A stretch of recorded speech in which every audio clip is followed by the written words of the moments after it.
Ինչ ուզում եք? Կամ ինչ եք ուզում? Which one sounds better? The second one. The order matters, right? And the same applies to English. Let me give you a different example in English. What it is called, or what is it called? But again, the second one is correct. Today I would like to talk about two common mistakes that my lovely Armenian speakers make when making questions in English. The first one is quite easy to understand because you guys can easily relate to this in Armenian. It's exactly the same. It's that sometimes the order of words needs to be switched around. The order of the sentence is different in English with statements and with questions. Here is the example of the statement. It is called Zhingelov huts. So if I want to make this statement into a question, I can't keep the same order. We would say, is it called Zhingelov huts? I may also hear something like, where you are from. Of course, yes, you heard it. It's, where are you from? So a good tip to remember is that there is always a word before the subject in English. And that's either going to be the verb to be, or it's going to be an auxiliary verb. And that brings us nicely onto our second point. Another common mistake when making questions is not putting an auxiliary verb in the question. And this is simply because they are not needed in Armenian. An auxiliary verb is essentially just a fancy word for an extra helping word.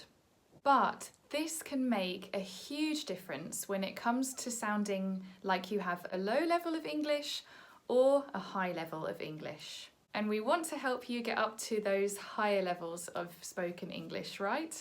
This is a really good trick. So in Armenian, we can make a question like this. Սիրում ես? A direct translation would be, you like it? And this is often what I hear people say because it's logical. But we would actually say, do you like it? We have to add the auxiliary verb do. Do you like it? There are different kinds of auxiliary verbs in English, so I would recommend reading up on this and reviewing them. This is a great way to improve your English. I will add a few of them in the comments. I have a nice example. One of my good friends recently was asking me about a recipe and she wanted to know what I put in the recipe. She wanted to know what ingredients were in the recipe. He said to me, Emily John, what it has inside? So in the Armenian, the direct translation would be Inchuni mecha.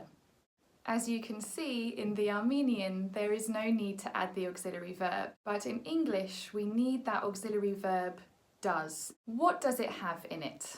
Just a little side note, the mecha we wouldn't translate into inside. Inside is kind of like inside a box, inside an enclosed space.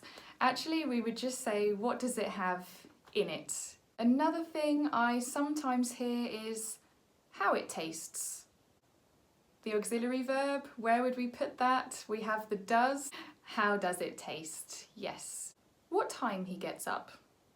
Can you put the auxiliary verb in? What time does he get up?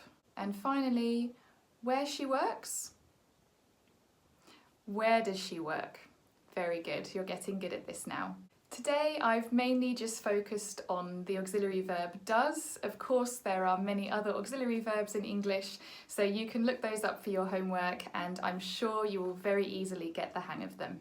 Seeing as this is a mini lesson with my students at the British Council, I often get them to focus on output because it's great to have input, it's great to understand grammar, but of course understanding grammar is very different to using grammar.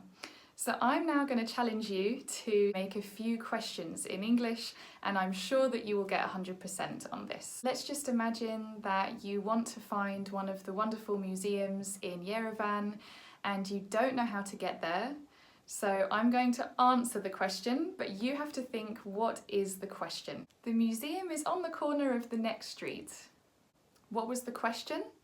You can write that in the comments below. And the second output that I would like to challenge you with, can you translate this into English? Որտեղ եք աշխատում? Thank you for listening to this mini lesson today. I hope it was useful, and I also have a very useful video from the British Council that I will put into the comments below. See you soon!